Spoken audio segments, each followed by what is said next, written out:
今天我们要来聊一个很有意思但又很严肃的话题。你们有没有注意过，这人啊，只要他是活生生的，身上就一定有股子人气。比如刚落地的胖娃娃，你凑过去一闻，那是一股子浓浓的奶香味，闻着心里头就软软的。那些做粗工的大男人，做完工一身汗，那是阳气旺盛的表现。而家里头做饭的老妈妈，身上带着油烟味；田里头耕作的老农夫，身上那是泥土的味。这些味道，不管它是好闻还是难闻，它都叫人味，也就是我们说的烟火气。这就说明这口气还在，命门的火还在烧，气聚在身体里，这人就活得硬朗，活得实在。但是我要跟各位讲一个很严肃的事情，这人要是快不行了，或者是他的运势衰败到了极点，那身上的味马上就变了。诸位看我们这张脸，这个鼻子长在脸的正中央，在面相学里这叫审辩官。很多人以为鼻子嘛就是拿来喘气的，维持生命而已，错，大错特错。在我们中医和命理学来讲，它不但是用来审视你的财库，它更是用来变气的。我常跟大家讲，有时候鼻子比眼睛看的还要真。为什么？因为眼睛看到的东西会有假象，会有障眼法，人会化妆，会穿名牌，会演戏，但是鼻子闻到的味道，那个是骗不了人的。那个味是从哪来的？它是从你的骨头缝里面，从你的五脏六腑里面蒸腾透出来的，那是人最根本最底层的味道。就好比你去菜市场买一块肉，看着颜色挺红挺新鲜，但你凑近了一闻，要是有一股子馊臭味，你就知道这肉里面已经坏了，烂了，不能吃了。人也是这个理。如果五脏六腑衰败了，气机坏掉了，那个味道是根本掩盖不住的。我们老祖宗讲阎王爷那本生死簿，要勾谁的名，根本不需要大笔一挥，底下那些办事的小鬼，那都是有真本事的。他们不用看你的脸，也不用查你的身份证，凑过去闻一闻那个味，就清清楚楚了。谁的魂魄散掉了，谁身上沾了不干净的东西，那个味道跟正常人是截然不同的。所以如果你发现自己或者身边的人身上出了不该有的怪味，那就是老天爷给你的一个讯号，他在警告你这里有问题，一定要小心。这话讲出来可能不太好听，但我今天必须得直说，这是在教你自保。因为身上带有这些怪味的人，严格来讲已经不是一个完整的人了，有的是魂魄丢了一半成了个空壳子，还有的那是让外头的邪祟给占了身子。所以今天的内容诸位必须要竖起耳朵听进去。我要讲三类味道，这三类味可以说就是阴间发来的信，是那边给的警示。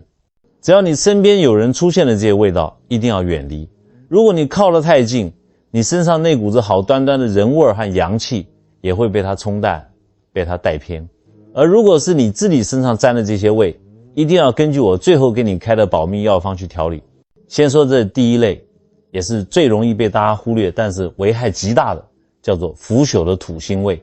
诸位记住了，这个味代表的是两个字，终结。这味不好形容。你们谁去过那种终年不见太阳的老地下室，或者那种好几年没人住，墙皮都脱落了，瓦片都碎了的烂房子？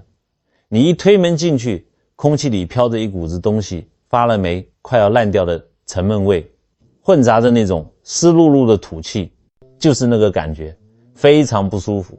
但最要命的是，这个味它不是从环境里来的，它是从一个大活人身上发出来的，就像他整个人就是一座潮湿阴暗正在腐朽的老房子。这里头主要分两种情况，一种是环境害的，一种是自己作的。我们先讲第一种，环境杀人，人活生生被屋子给腌入味了。我记得特别清楚，以前有个年轻小伙子来找我看病，这小伙子是个练体育的，专门练短跑。这种人按理说应该气血比很多人都足，但他一进我那个诊室的门，我甚至都还没抬头看他，鼻子先皱起来了。为什么？因为随风进来的不是那种阳光的汗味，而是一股子化不开的湿泥味，就好像是谁刚从那个古墓里爬出来，身上那件衣服在阴沟水里泡了几天的那种味道。我一抬头，吓了一跳。这小伙子虽然块头还在，但那个眼神是散的，眼底下两团乌青，跟被人打了2拳似的。最要命的是他的皮肤泛着一种诡异的青灰色，像是那层皮下面没血色，全是水。原来这小伙子为了留在台北集训，又想省点房租钱寄回家，就在租了个顶楼加盖旁边的旧储藏室改了小套房。那地方我知道，就在这种很深的老巷弄里，那是防火巷死角，终年不见天日，墙壁上都渗着水珠。这种房子我们也叫漏财屋。他才住了不到半年，整个人都不对劲了，腿重得像灌了铅，晚上睡觉鬼压床。我告诉他，你这不是病，是风水杀人。老话说湿气缠身，如油裹面，还好你身体底子好，这要是换个身子弱的，早就躺在医院里查不出病因了。你那一身原本好端端的阳气，深深被那个房子的阴气给吸干了，又把那些发霉的晦气给灌进去了。他听了我的劝，赶紧搬离了那个地方，多花点钱租了个有窗户能晒到太阳的房子，又喝了3个月的姜枣茶发汗，把寒气逼了出来。他再来找我的时候，那股子土腥味才算散干净，那张属于运动员的红黑脸庞也回来了。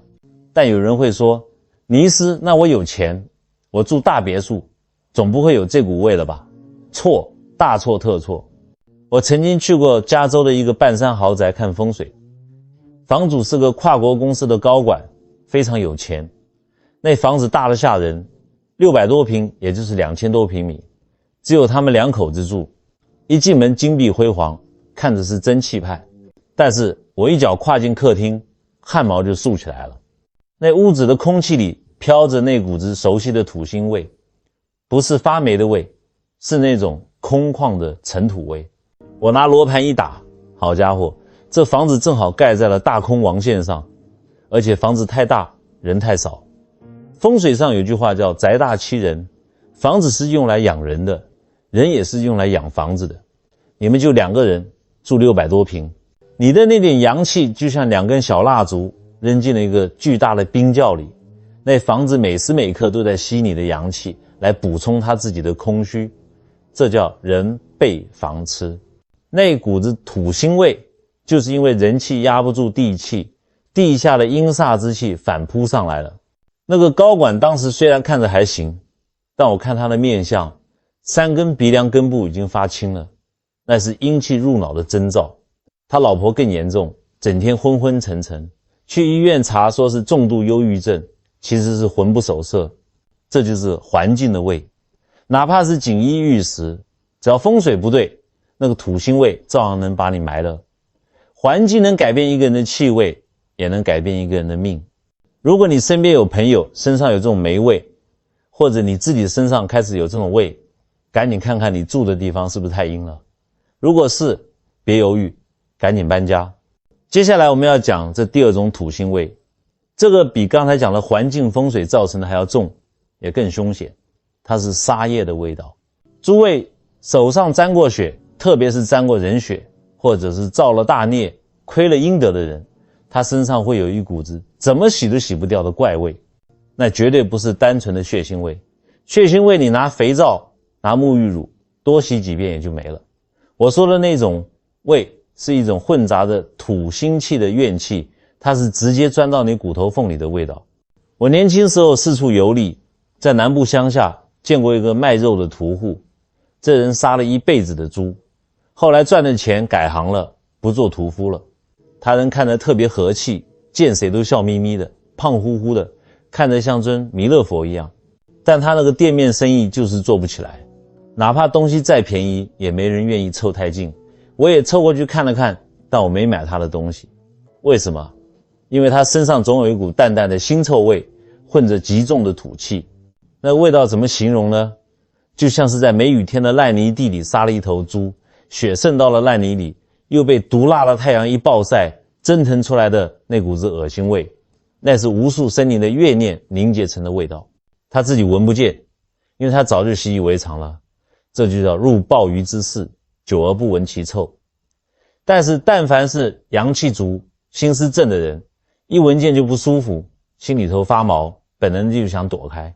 这还只是杀了畜生，要是谁的手上沾了人的血，或者背地里做了伤天害理的大恶事，那股味道更是不得了，那是烂了根的味道。我给你们讲个中医的道理，中医讲肺主皮毛，同时也主魄。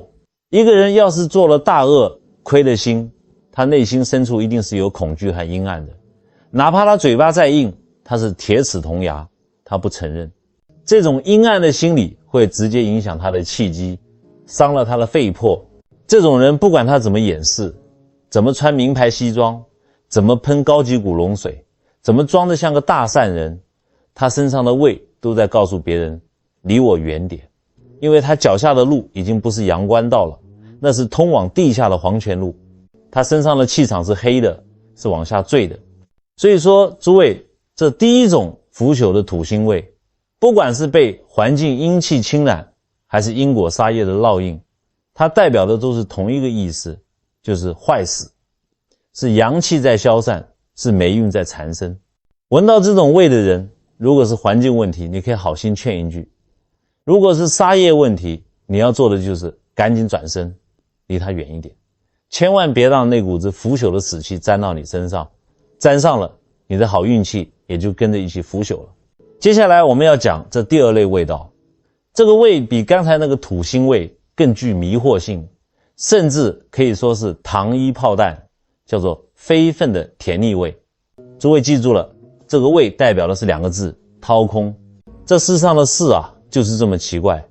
臭的东西大家都知道，躲那个是明枪，容易挡，但这香的甜的东西，那是杀人不见血的刀，是裹着糖霜的砒霜，那是暗箭，最难防。这种味很容易被人搞混。肯定有人会问我，尼斯，这是不是就是西医说的糖尿病啊？我看病这么多年，当然知道糖尿病。那严重的糖尿病患者，酮症酸中毒，身上是有一股烂苹果的味，那叫病理上的味。你去医院找西医打胰岛素，或者找我们中医调理脾肾，把那口津液补回来，那是能治的。但我今天要讲的这股子非分的甜腻味，它不一样，它不是烂苹果，它更像是什么呢？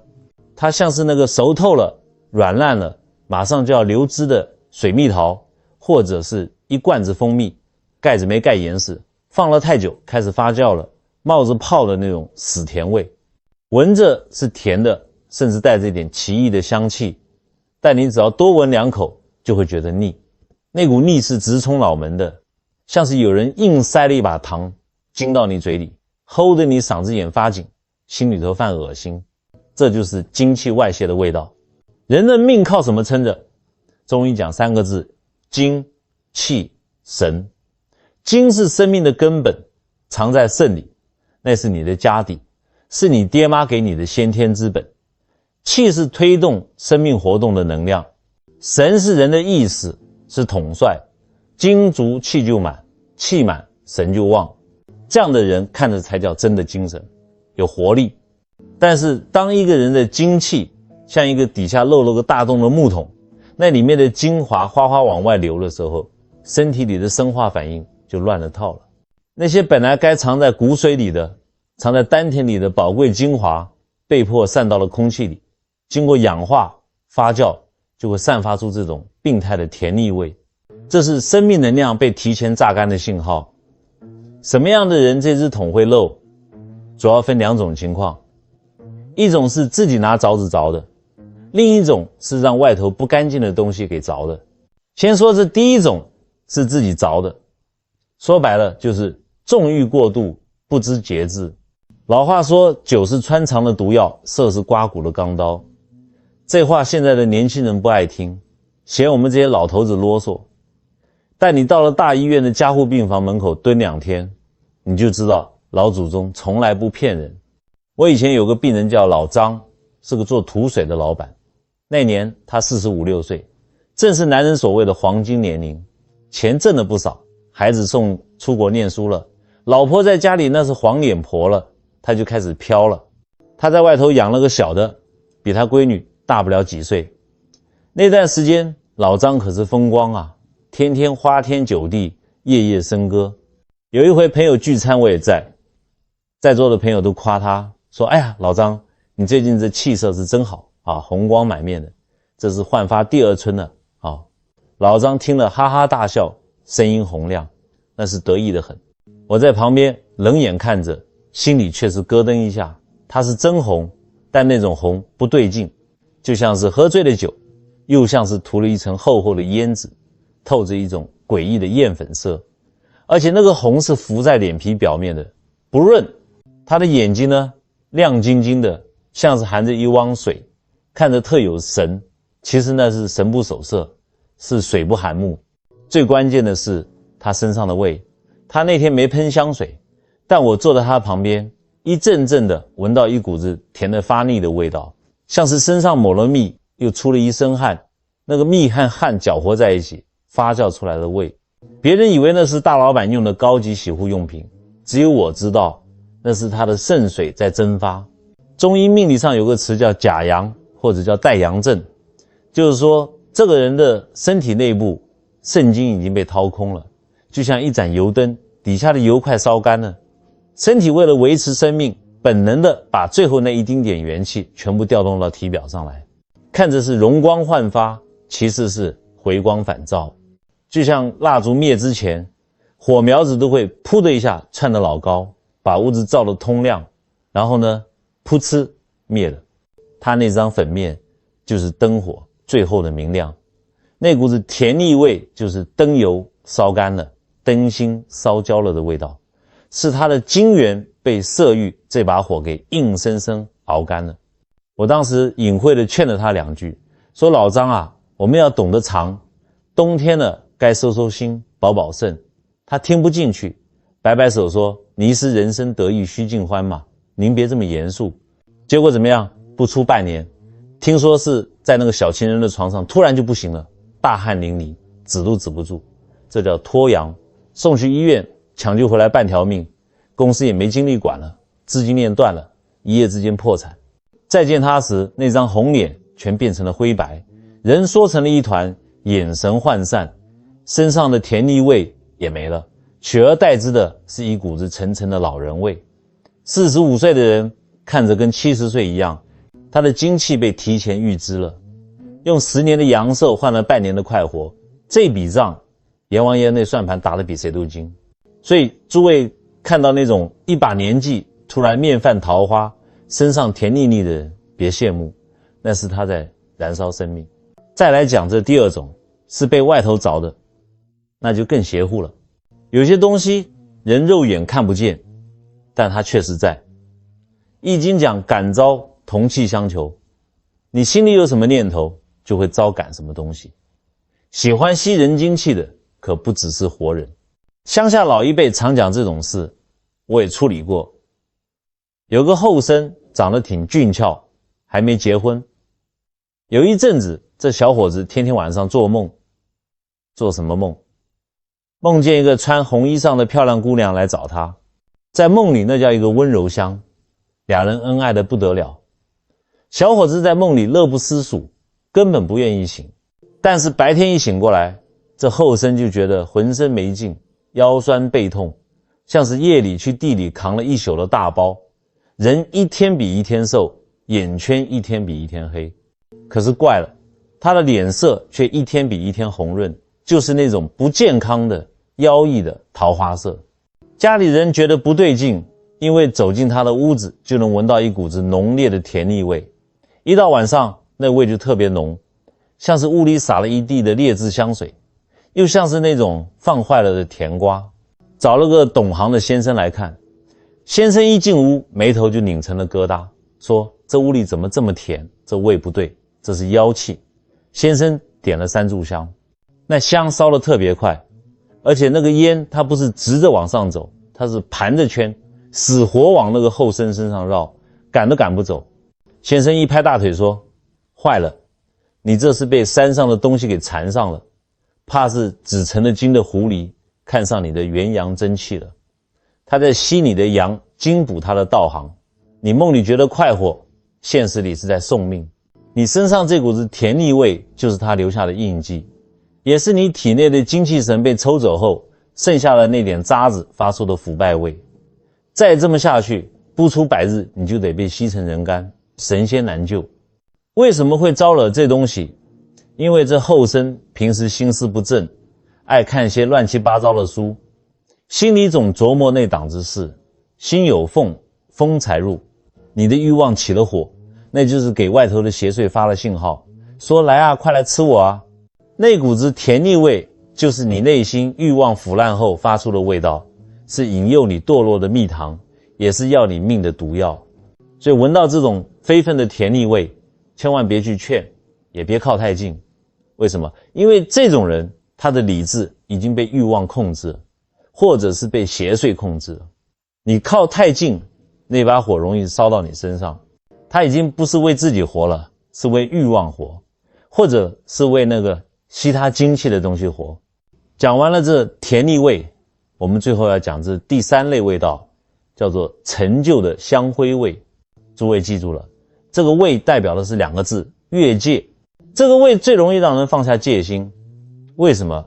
因为在咱们中国人的骨子里，闻到香火味第一反应是神圣，是保佑。你去那个千年的古刹或者正经的宫庙里，那是檀香沉香的味，清幽干净，闻一口心里的烦躁都没了，那叫戒定真香。但我今天要讲的这股味完全不是那么回事，它不清幽，它很呛人。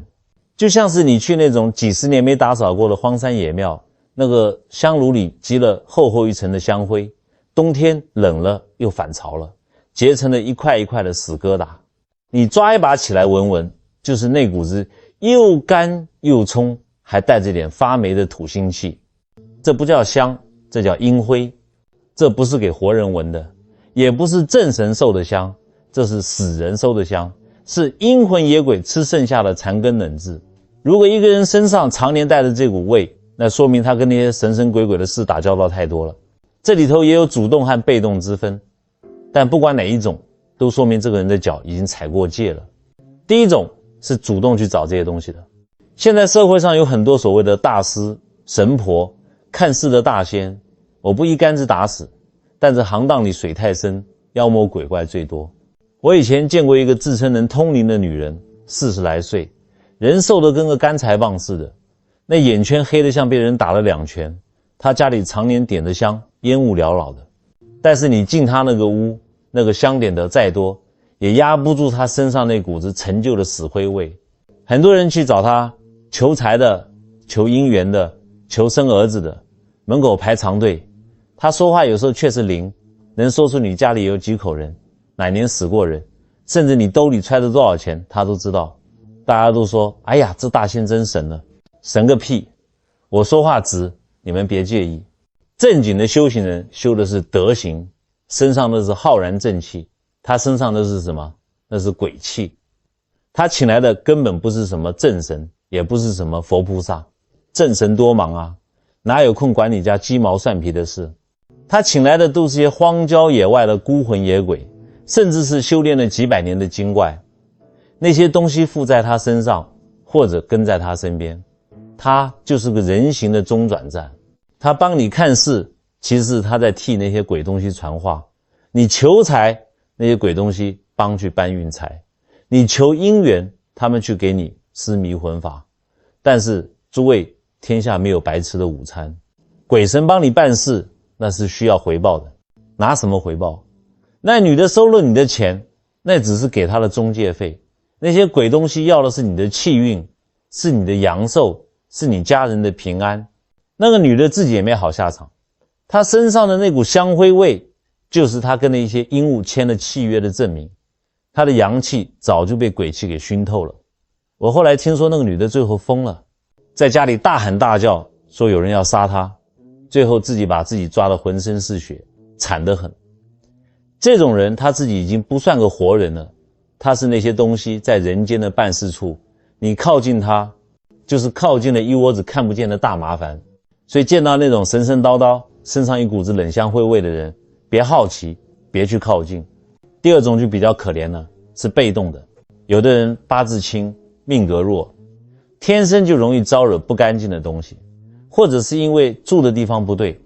风水上有句断语叫神前庙后不住人，意思是说大庙的正前方和正后方那是不能住人的。为什么？因为气场太强了，那是神鬼来往的通道。庙前面那是神灵受香火的地方，阳气太烈，煞气重，把你冲得受不了。庙后面那是阴灵聚集的地方，孤魂野鬼等着领施舍呢，阴气太重，把你吸得干干净净。我有个远房亲戚就是这样，他家老宅子好死不死就在一座大庙的后墙根底下，窗户一开就能看见庙里的那个后殿。这孩子从小身体就不好，3天2头生病，长大了以后人也木木的，不爱说话。你看他的眼神总是飘忽不定，像是在看你的背后，又像是在跟空气里的什么东西对话。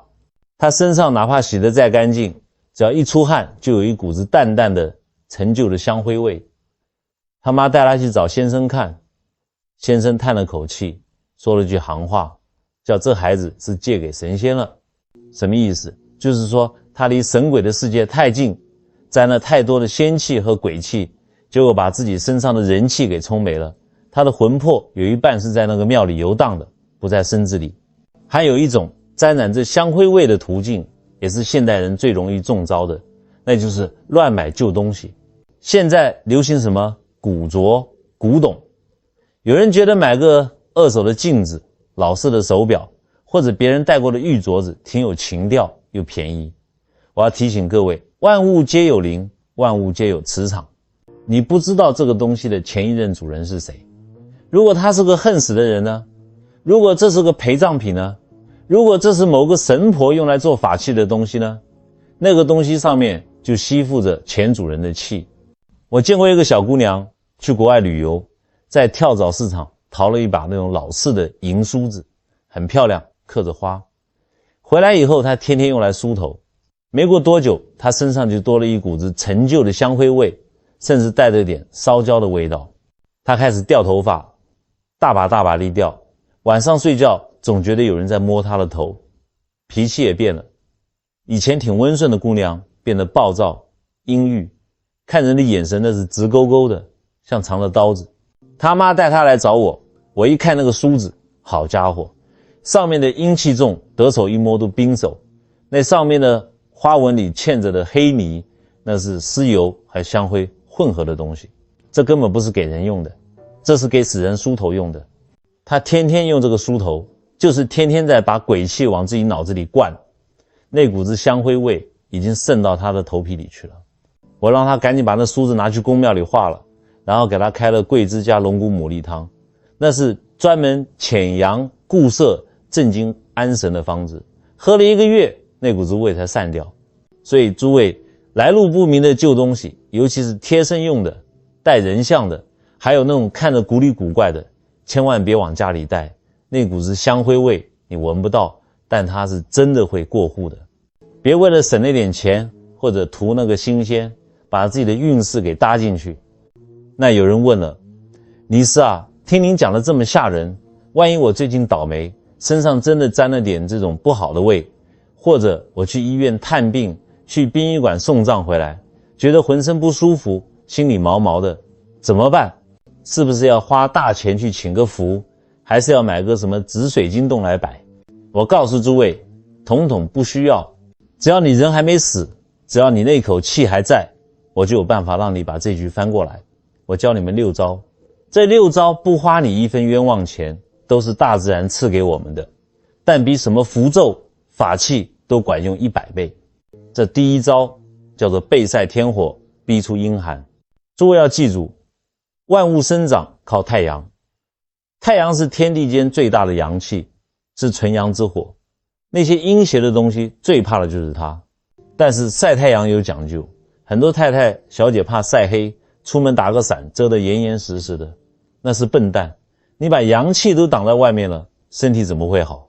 觉得身上阴冷有霉味，或者运气特别背的时候，找个大晴天，上午9点到11点，这时候的太阳最好，搬个椅子背对着太阳晒。为什么要晒背？你们摸摸自己的后脊梁骨，那条线在中医里叫督脉。督脉是什么？那是阳脉之海，你全身的阳气都汇聚在这里。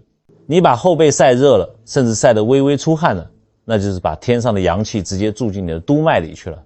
这股热气会顺着你的脊柱流遍全身，阳气一足，阴邪自退，这就叫正气存内，邪不可干。晒个20-30分钟，你会觉得后背发烫，肚子里会有咕噜咕噜的声音，那是阴气在化解，是最好的现象。这第二招叫做走进菜场，借气还魂。注意听清楚，是去那种传统的露天的乱哄哄的菜市场，绝对不是去那种开着冷气安安静静的超级商场。为什么要选菜市场？你去那里不是为了买菜，是为了借气。那里人挤人，有人讨价还价，有摊贩吆喝，有鸡鸭鱼肉，有新鲜带泥的萝卜白菜。那里虽然看着乱，但那里的人气最旺，生命力最强，那是活生生的烟火气，我们叫生机。商场里的东西都是冷冰冰的包装好的，那里没有这种生发之气。当你运气不好，或者觉得身上有死气沉沉的味道时，你去菜市场的人堆里挤一挤，去听听那些大嗓门的叫卖声，去闻闻那些泥土和青菜的味道，那股子生机勃勃的阳气最能冲淡你身上的死气和鬼气。心情郁闷的时候，去菜市场转2圈，哪怕只买把小葱回来，你的气场就活过来了。这叫借众生之气破自身的阴霾。第3招叫做姜枣生发，温补胃气。这一招是给你的5脏6腑点火。回家切3片生姜，要带皮的，不要削皮。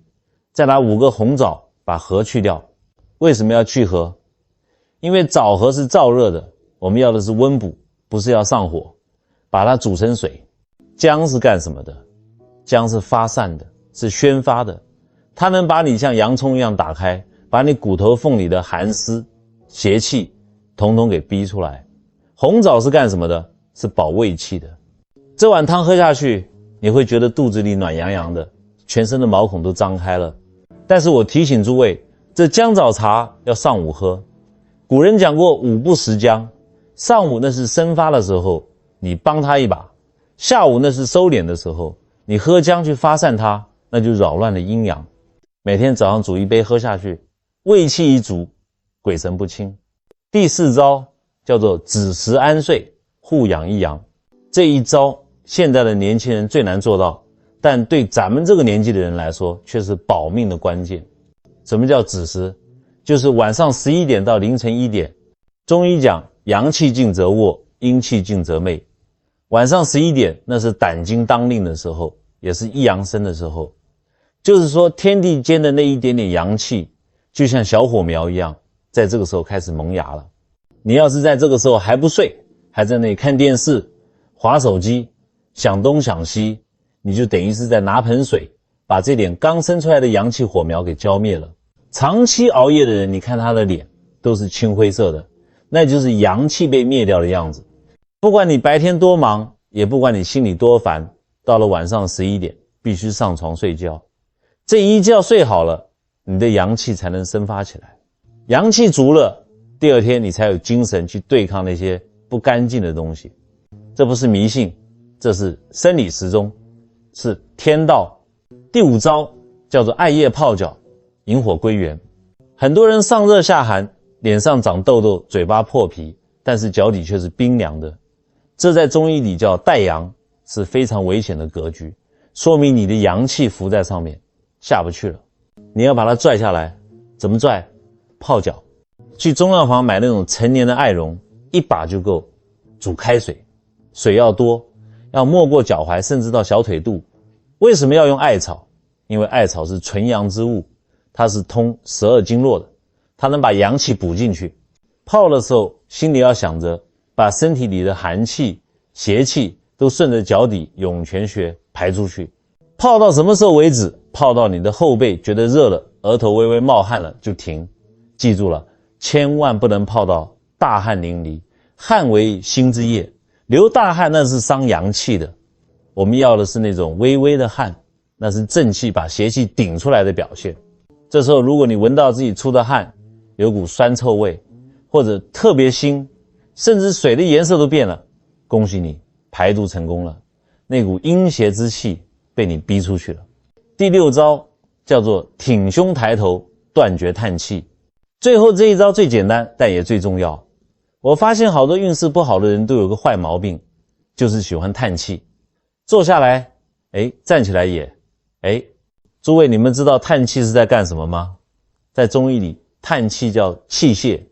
你每叹一口气，你丹田里的那口气就泄掉1分，你心里的那盏灯就暗1分，你身上的保护罩就薄1层。老辈人讲一叹穷3年，这不是吓唬你，你天天叹气就是在告诉老天爷，我不行了，我认输了，我倒霉了。那老天爷一看，行，那你就接着倒霉吧。越是倒霉的时候，越是被人欺负的时候，越要把腰杆给我挺直了，气要提起来，哪怕是装，你也要装出一副老子运气很好，老子一身正气的样子。这就叫人人欺鬼，鬼不敢欺人。鬼神最怕什么？最怕硬汉。你心里那口气硬了，你眼神只要一瞪，身上的胃自然就正了。那些乱七八糟的东西根本不敢进你的身。最后我要跟各位讲几句掏心窝子的话。今天我们讲了这么多风水、命理、神鬼，甚至讲到了那些吓人的味道，大家听得津津有味，觉得很神奇。但是你们冷静下来想没想过一个问题，为什么同样的地方，那个凶宅有人住着就没事，有人住着就倒霉？为什么同样的流年灾祸，有人能躲过，有人就躲不过？难道仅仅是因为他的名字改得好，或者他家祖坟埋得好，还是他身上带了什么几十万的玉坠子？错，全错。易经坤卦文言曰，积善之家必有余庆，积不善之家必有余殃。我看了一辈子病，算了一辈子命，阅人无数，最后发现一个铁打的真理，这世上最好的风水不在名山大川，也不在什么貔貅麒麟，而在于你的那颗人心。你心存善念，你孝顺父母，你做事光明磊落，你身上散发出来的就是浩然正气。这种气虽然鼻子闻不到，但在法界里它比金光还要耀眼，比烈火还要炽热。那些阴邪的东西，无论是烂掉的土气、甜腻的妖气，还是冰冷的死气，他们最怕的是什么？就是这股子正气，就像漫天的雪花怕太阳一样。你如果是一轮烈日，那雪花还没落到你身上，离你3丈远它就化了，它根本进不了你的身。反过来，如果你心术不正，天天琢磨着算计别人，天天沉迷在贪欲里，对父母大呼小叫，那你心里的灯就灭了。灯一灭，黑暗自然就来了。这时候哪怕你住进皇宫里，哪怕你身上挂满了护身符，你也挡不住那股子腐朽的味道从你骨头里钻出来。所以想要改命，想要身上永远是好闻的人味，不用去深山老林求神拜佛，回家去对你爹妈好一点，那是你的2尊活佛，是你的根。对你老婆孩子好一点，那是你的财库，是你的业。做事凭良心，那是你的护身符，是你的干。把人做好了，天都得帮你，阎王爷拿你都没办法。既然大家有缘聚在这个课堂里，听我唠叨了这么久，最后我想给大家布置个作业，也算是为自己为家人积一份功德。请在评论区里留下4个字，一身正气。不要小看这4个字，语言是有力量的，文字是有磁场的。当千千万万个人的念头汇聚在一起，都发出这股正气的时候，这就是一个巨大的阳能磁场。你留下的这4个字，不仅是在告诉宇宙你的决心，也是在为所有看到这条评论的人祈福，让我们把这股子阳气，这股子好闻的人味传递出去。我们下期见。